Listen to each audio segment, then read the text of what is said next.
आज हम Mark Manson की book the subtle art of not giving a fuck के एक और कंसेप्ट को डिस्कस करेंगे। You are not special.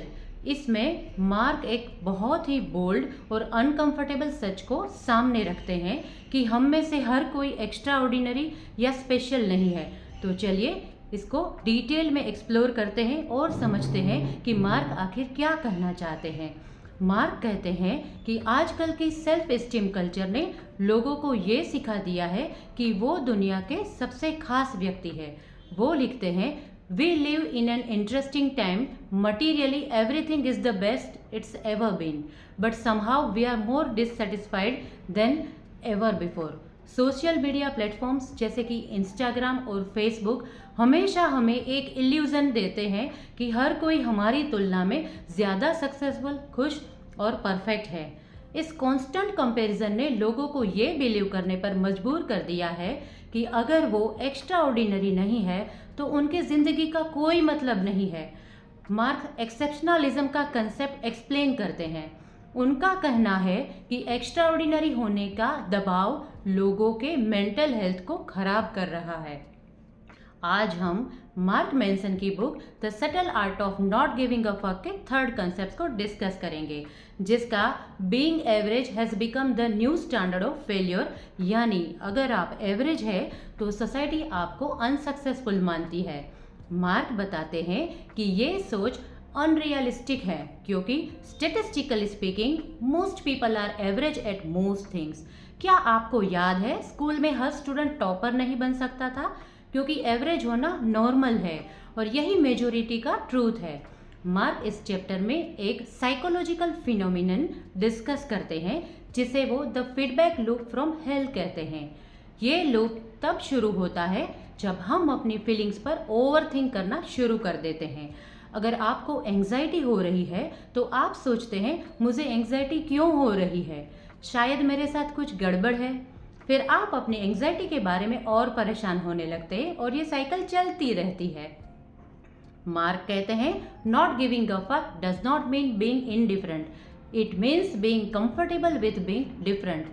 Mark एक बहुत इंपॉर्टेंट मीथ को भी तोड़ते हैं। Feeling entitled to be special और यूनिक एक्चुअली हार्म्स अस। वो लिखते हैं कि एंटाइटलमेंट दो फॉर्म्स में आता है। First, I am awesome and the world owes me something. Second, I am awful and the world owes me something. मान लीजिए एक व्यक्ति जो खुद को बहुत सुपीरियर मानता है, उसे लगता है कि उसे बिना मेहनत किए सक्सेस मिलनी चाहिए। दूसरी तरफ एक व्यक्ति जो खुद को इन्फीरियर समझता है, उसे लगता है कि उसकी सारी प्रॉब्लम्स का सोल्यूशन दूसरे लोग या दुनिया उसे देंगे। मार्क समझाते हैं कि दोनों ही पर्सपेक्टिव गलत है क्योंकि ये हमें हमारी रिस्पॉन्सिबिलिटी से दूर ले जाते हैं। मार्क कहते हैं कि एक्स्ट्रा ऑर्डिनरी बनने की कोशिश छोड़ने का मतलब फेलियर एक्सेप्ट करना नहीं है, बल्कि इसका मतलब है कि हम अपनी रियलिटी को एक्सेप्ट करें और अपने करंट कैपेबिलिटीज पर फोकस करें।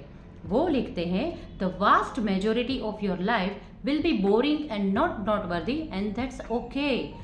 सोचिए, एक माँ जो अपने बच्चों का ध्यान रखती है, अपनी फैमिली को सपोर्ट करती है और एक स्टेबल लाइफ मेंटेन करती है, वो सोसाइटी के स्टैंडर्ड्स पर एक्स्ट्रा ऑर्डिनरी नहीं लग सकती, लेकिन उसकी एफर्ट्स मीनिंगफुल है।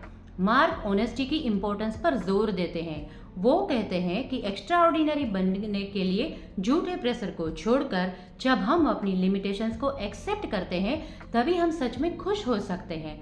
वो लिखते हैं, our culture today confuses great attention and admiration with great success. Mark इसमें एक पावरफुल एग्जाम्पल देते हैं।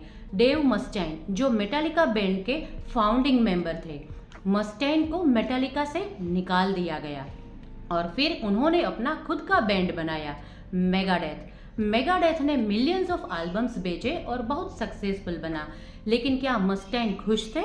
नहीं, क्योंकि उनका सक्सेस का मेट्रिक मेटालिका से बेहतर बनने पर बेस्ड था।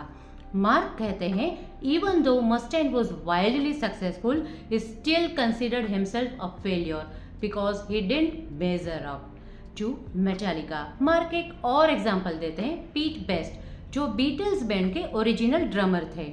पीट बेस्ट को बीटल्स से निकाल दिया गया, लेकिन उन्होंने अपनी लाइफ को एक्सेप्ट किया और अपनी हैप्पीनेस को दूसरे तरीके से फाउंड किया।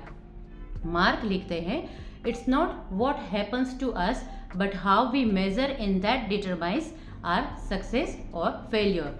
मार्क कहते हैं कि स्ट्रगल को एक्सेप्ट करना ही हमें एक्स्ट्रा ऑर्डिनरी बनाता है। We are defined by what we are willing to struggle for. क्या आपको याद है जब आपने किसी टफ गोल को अचीव किया था?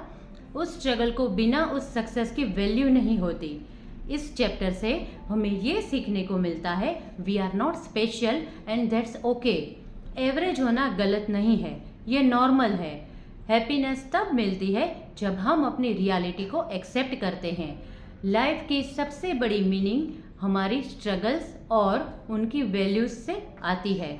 मार्क कहते हैं, the rare people who do become truly exceptional at something do so not because they believe they are exceptional. On the contrary, they become amazing because they are obsessed with improvement. तो आज के video में हमने you are not special concept को discuss किया। हमने समझा कि एक्स्ट्रा ऑर्डिनरी बनने की कोशिश छोड़कर जब हम अपनी स्ट्रगल्स और रिस्पॉन्सिबिलिटी को एक्सेप्ट करते हैं, तभी हम अपनी लाइफ को मीनिंगफुल बना सकते हैं। आपको ये वीडियो कैसा लगा कमेंट्स में ज़रूर बताइए। अगले वीडियो में मिलते हैं। Thank you.